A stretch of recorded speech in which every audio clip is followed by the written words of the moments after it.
pagi semuanya yang di Amerika dan juga selamat sore buat yang ada di Indonesia ya. Sekali lagi terima kasih buat kehormatannya dalam 1 bulan ini setiap hari Jumat bisa melayani bersama dengan keluarga BMC New York ya. Ini hari Jumat minggu yang terakhir ya di bulan ini. Nah, Bapak Ibu Saudara sekalian, kita terus saling mendoakan supaya keberadaan kita semua, baik keberadaan kita secara pribadi maupun gereja kita semua, dimanapun Tuhan tempatkan kita, boleh terus jadi berkat, ya, boleh terus berdampak, boleh terus menjembatani banyak kehidupan. Thank you, Pastor Yongki dan Tante, ya, untuk kesempatannya. Dan pada momen ini, Bapak Ibu Saudara sekalian, saya ingin mengajak kita merenungkan nih ya. Mohon maaf buat yang di New York, ini jam berapa? Jam 5 apa jam 6 ya? Jam 6 ya. Ya, jam 6 pagi, pagi-pagi gini kita akan merenungkan sebuah pembahasan dan saya berdoa tanpa kopi kita bisa melek. Oke. Kita semua bersyukur di momen-momen ini ya, khususnya dalam 2 tahun terakhir ini, Tuhan izinkan adanya krisis ini. Di satu sisi, semua gereja udah makin keren ya, online, Zoom, dan lain sebagainya. Bahkan kadang sudah seperti memilih channel TV ya, banyak sekali pilihannya ya. Sebagian kita nih, Bapak Ibu Saudara sekalian, nggak tahu Anda menemukan diri Anda siapa yang sering klik gitu ya. Wah, ibadahnya ini misalnya gitu. Klik gitu. Terus lewat 10 menit, wah, klik lagi, pindah ibadah. Keren gitu. Lewat 10 menit udah lihat-lihat, klik lagi pindah gitu. Saya tahu ada teman-teman saya nih ya yang mereka gitu. Klik gitu. Wah, apa gerejanya terlalu keren. Hedon gitu katanya. Dia klik, dia pindah. Terlalu sederhana nih. Lampunya burem-burem gitu. Dia klik, dia pindah lagi gitu. Wah, pendetanya terlalu ganteng, nggak fokus gitu. Dia pindah lagi, klik gitu. Kok pendetanya nggak enak dipandang katanya dia gitu. Klik, ganti lagi dia, Bapak Ibu Saudara sekalian. Wah, pengajarannya kurang dalam ini, agak dangkal gitu. Klik gitu. Wah, pengajarnya terlalu dalam. Jadi sampai kita juga nggak disegarkan, nambah pusing gitu. Wah, dia ganti lagi. Klik gitu. Video gerejanya bagus sekali gitu. Klik, wah, pindah lagi. Gerejanya videonya kurang keren. Nah, Bapak Ibu Saudara sekalian, ini yang terjadi. Seperti kalau dulu ya, zaman dulu ya, mungkin zamannya Bapak Ibu 40 tahun yang lalu mungkin ya, pilihan TV cuma satu. Kalau dari Indonesia TVRI, ya, radio cuma satu, hanya Radio Indonesia, RRI gitu. Hari ini kadang kita itu udah habis 40 menit hanya untuk pilih channel TV, benar nggak? Dan mohon maaf ya, sebagian kita habis hampir 1 jam hanya untuk pilih ibadah online kadang. Kalau ini lagi surfing ibadah online di internet gitu, Bapak Ibu Saudara sekalian. Tapi kenapa saya ingin mengajak kita membahas hal ini? Karena gini, fasilitas pertumbuhan zaman, perkembangan zaman itu bagus. Tapi itu bisa merampok fokus kita dari yang penting dalam ikut Yesus. Kalau saya boleh ulangi lagi ya, fasilitas pertumbuhan zaman, perkembangan zaman itu bagus. Tapi itu bisa merampok fokus kita dari yang penting dalam ikut Yesus. Nah, apa sih yang penting bagi Yesus? Bahkan ketika dia ada di dalam dunia ini, apa yang penting buat dia? Apa yang penting buat Yesus bahkan saat dia meninggalkan dunia ini? Pesannya apa yang dia titipkan dan tinggalkan buat kehidupan kita? Nah, Bapak Ibu saudara sekalian, kalau kita lihat mulai dari permulaan sampai akhir pelayanan Yesus. Pelayanan Yesus, pesan yang dia bawa itu tidak berubah. Dan yang esensi bagi Yesus itu tidak berubah. Sejak awalnya, kalau saya boleh ajak kita renungkan bersama. Sejak awal pelayanan Yesus. Di Markus 1, kepada murid awal-awal dia, Markus 1 ayat 17, dia bilang apa? Mari ikutlah aku, dan kamu akan kujadikan, ini yang Kristen lama ingat, ya jelas, penjala manusia. Jelas di awal. Dia nggak bilang sama murid-muridnya di awal, ikut aku, ku jadikan kamu kaya. Enggak. Ikut aku, ku jadikan kamu tenar. Enggak. Ikut aku, dia bilang, kamu akan ku jadikan penjala manusia. Itu jelas di awal sekali itu pelayanan dia. Nah, kalau kita percepat sampai ke akhir pelayanan Yesus, ya, sebelum dia naik ke sorga, dia berpesan gini di Matius 28 ayat 18 sampai ayat yang ke-20. Sebagian Anda mungkin udah tahu dan Anda mungkin berkata, Elia, saya sudah paham. Tapi sebentar Bapak Ibu Saudara sekalian, kita lihat dulu nih apa yang penting. Jadi di awal pesannya Yesus itu seperti itu ya, penjala manusia. Di akhir waktu dia mau terangkat, dia bilang, kepadaku telah diberikan segala kuasa di sorga dan di bumi. Karena itu pergilah, jadikanlah semua bangsa muridku, baptis mereka dalam namaku, dan Anak dan Roh Kudus, ajar mereka melakukan segala sesuatu yang telah kuperintahkan kepadamu, dan ketahuilah aku menyertai kamu senantiasa sampai kepada akhir zaman. Nah, kalau kita perhatikan, Bapak Ibu Saudara sekalian, fasilitas pertumbuhan zaman, perkembangan zaman itu bagus. Tapi bisa merampok fokus kita dari yang penting dalam ikut Yesus. Nah, sekali lagi kalau kita tanya, apa yang penting bagi Yesus? Ini yang penting bagi Yesus. Di awal pelayanan dan di akhir pelayanan dia. Menjala manusia. Pergi jadikan semua bangsa murid. Baptis mereka dalam namaku. Ajar mereka melakukan segala sesuatu yang telah kuperintahkan kepadamu. Nah, siap, ini akan menarik Bapak Ibu Saudara sekalian yang berikut ini. Ya, Elia, yang penting ya, kita itu tahu Yesus, kenal Yesus, nyembah Yesus, rajin ikut online sehari 5 kali, mungkin ikut Zoom sehari 5 kali. Yang penting itulah. Mohon maaf ya Bapak Ibu Saudara sekalian ya. Kalau kita hanya tahu Yesus, kenal Yesus, dan nyembah Yesus saja, siap-siap ya. Iblis juga tahu. Saya ulangi lagi. Kalau kita cuma tahu Yesus, kenal Yesus, dan nyembah Yesus, iblis juga tahu. Sebagian kita kan bilang gini, loh bukannya tahu Yesus itu udah luar biasa ya.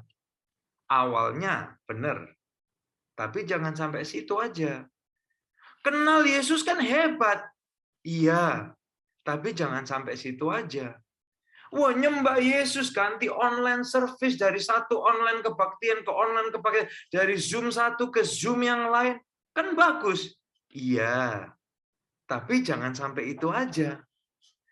Siap-siap ya. Karena kalau cuman tahu, cuman kenal, cuman nyembah, iblis juga tahu.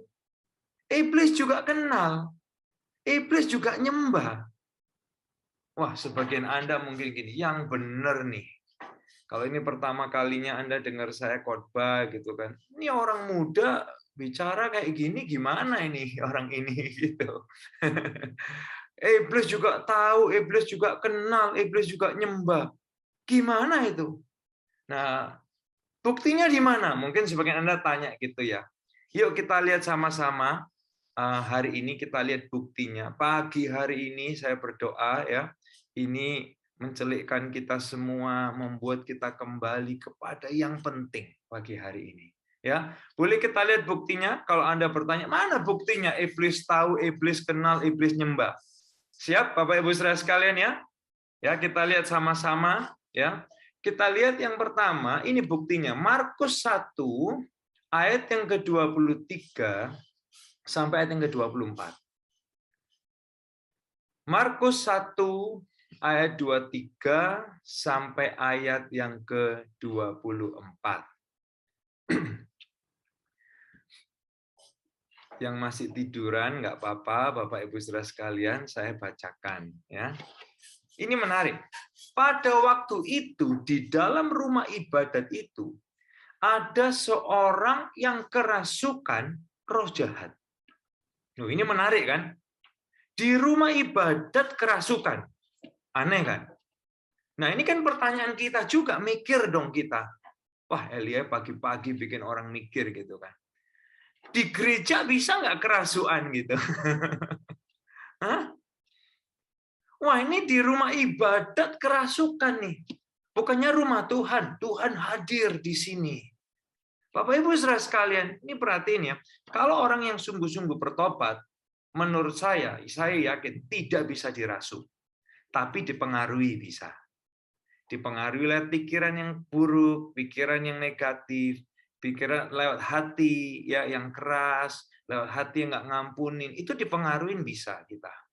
Ya, lagi ibadah main handphone itu kan dipengaruhi pikirannya dan hatinya gitu kan. Lagi ibadah gitu lihat-lihat sosial media itu kan udah dipengaruhi gitu. Kalau orang sungguh-sungguh tobat mungkin nggak bisa dirasuk, tapi dipengaruhi bisa. Nah ini kan orang ini kerasukan nih ya. Perhatikan gini ayat selanjutnya. Orang itu berteriak, apa urusanmu dengan kami, hai Yesus orang Nazaret? Engkau hendak datang membinasakan kami. Siap-siap kalimat berikut ini. Kalau Anda baca Alkitab, siap ya. Aku tahu siapa engkau yang kudus dari Allah. Merinding nggak nih Bapak Ibu Saudara sekalian? Kalau kita bilang gini, yang penting tahu Yesus, mohon maaf. Ayat ini menjelaskan. Iblis juga tahu loh. Tahu loh. Bahkan dia bisa bilang gini, yang kudus dari Allah.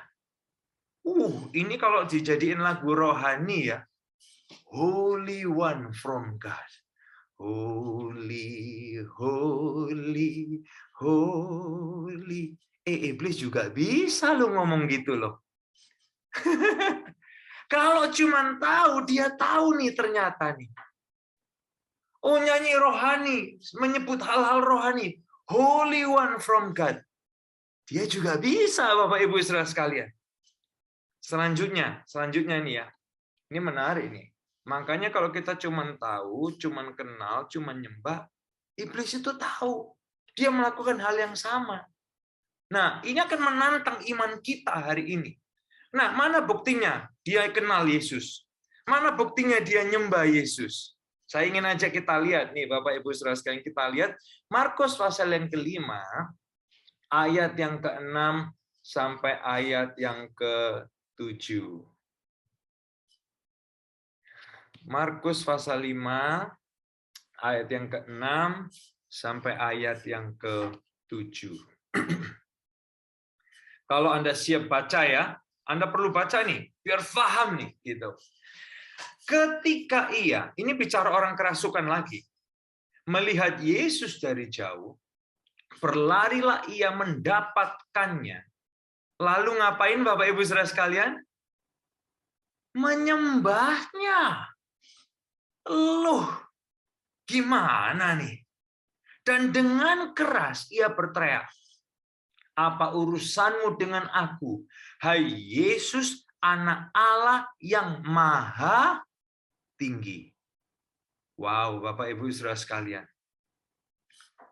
Ini kalau kalimat rohani ya, dia termasuk rohani loh ini. Yesus, anak Allah yang maha tinggi. Aduh, duh, duh, duh. Coba iblisnya ngapain nyembah loh Bapak Ibu Saudara sekalian. Nah, makanya gini, kalau kita bilangnya hanya yang penting tahu, hanya kenal Yesus, nyembah Yesus. Mohon maaf Bapak Ibu Saudara sekalian. Iblis tahu, iblis kenal, dan iblis juga nyembah. Kalau itu definisi kita sebagai Kristen, mohon maaf. Seandainya iblis dia punya citizenship card. Agamanya apa?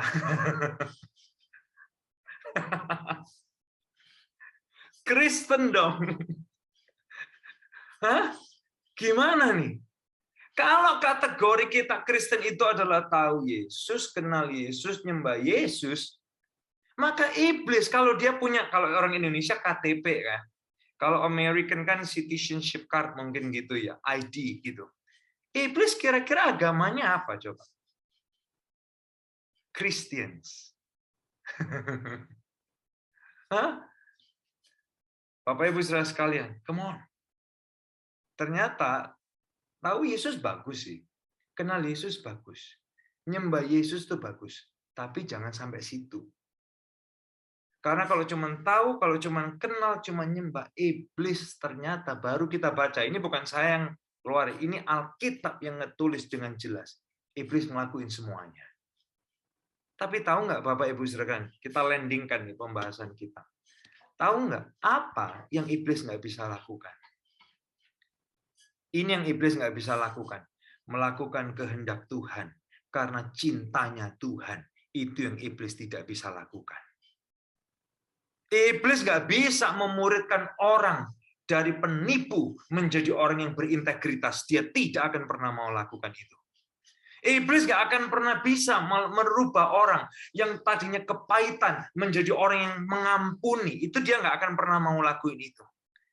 Dia nggak akan pernah mau lakuin ini. Pria yang brengsek menjadi pria yang mengimani keluarganya. Pria yang memuliakan Tuhan. Dia nggak akan pernah mau lakuin itu.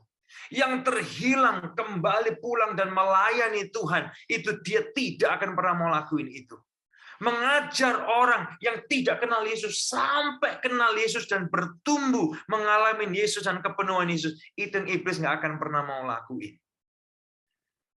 Makanya gini Bapak Ibu Saudara sekalian, kalau kita cuma jadi orang Kristen, YouTube ya, nonton online, klik, keren gitu, iblis nggak keder, nyanyi terus, tante gitu dia, sampai 10 jam sehari dia nggak keder. Pertanyaannya habis nyembah ngapain kita gitu. Sudahkah kita melakukan itu, memuridkan, menjangkau jiwa-jiwa, mengajar mereka untuk bertumbuh dalam Yesus? Lihat ibadah 5 kali, oh pastor saya udah lihat ibadah hari ini 5 kali, iblis gini, 10 kali juga nggak apa-apa kok tante, bagus ya gitu. Karena setelah 10 kali ngapain kita? Kalau kita nggak melakukan kehendak Tuhan karena cintanya, Tuhan, iblis nggak keder. Tante saya tambahin 3 lagi ya, online service ya, dia gitu malah. Karena akhirnya kita terjebak hanya jadi orang Kristen yang tahu, yang kenal, dan orang Kristen yang nyembah. Tapi kita nggak ngelakuin kehendak Tuhan karena cintanya Tuhan. Apalagi tuh orang-orang yang di gereja online gitu ya. Klik, ya terlalu dangkal. Klik, kedalaman. Klik, terlalu tengah-tengah. Iblis gini, terus kayak gitu terus. Sampai Tuhan datang Maranatha yang kedua kali, gitu terus. Dia nggak keder. Karena apa? Kita nggak ngapa-ngapain. Tapi kan saya sudah tahu Yesus. Iblis gini, saya juga tahu. Ya saya nyembah Yesus. Saya juga, Bu, dia bilang. Oh saya nyanyi, holy, holy. Saya manggilnya juga gitu, anak Allah yang maha tinggi, kata iblis. Nah hari ini Bapak Ibu Saudara sekalian, saya tahu waktu saya sudah habis. Tapi pagi hari ini sendiri menegur saya juga secara pribadi. Apalagi kita kan ada di dunia gereja, dunia musik rohani. Dan ini challenge secara pribadi. Jangan berhenti cuma sampai di situ. Mari terus kembali ke esensi Yesus, menjala manusia, memuridkan, membaptiskan, mengajarkan, merubah kehidupan, memindahkan orang dari gelap kepada terang. Itu yang perlu kita semua juga lakuin bersama-sama. Karena kalau kita hanya tahu, mohon maaf, iblis tahu. Kalau cuma kenal, iblis juga kenal. Nyapanya keren, anak Allah yang maha tinggi. Kalau cuma nyembah, iblis juga nyembah. Tapi satu hal yang iblis nggak bisa lakuin. Melakukan kehendak Tuhan karena cintanya Tuhan. Dan biar itu kita lakukan. Sementara Tuhan izinkan kita hidup, Tuhan izinkan kita bernafas. Kita melakukan kehendak Tuhan karena cintanya Tuhan yang terlalu luar biasa buat hidup kita. Terima kasih Bapak Ibu Saudara sekalian. Mohon maaf. Pagi-pagi membangunkan kita semua. Terima kasih buat kesempatannya untuk bisa sharing dan kita sama-sama bertumbuh di dalam firman dan di dalam panggilan kita, di dalam iman percaya kita. Boleh kita berdoa bersama-sama. Tuhan, terima kasih buat momen ini. Terima kasih buat 1 bulan kami boleh bertumbuh bersama dalam doa, dalam firman. Tapi lebih dari itu Tuhan, jadikan kami orang yang melakukan kehendak Tuhan karena cintanya Tuhan yang udah terlebih dulu luar biasa bagi kami. Biar kami nggak cuma hanya jadi orang yang tahu, yang kenal, yang nyembah Yesus. Tapi lebih dari itu kami boleh menjadi pelaku-pelaku. Melakukan firman. Karena cintanya Tuhan. Itu yang iblis nggak bisa lakukan. Dan buat kami menjadi orang yang berdampak. Yang memindahkan kehidupan orang. Dari gelap kepada terang. Yang jauh dari Tuhan mendekat kepada Tuhan. Di dalam nama Yesus. Yang diberkati bersama kita berkata, amin, amin.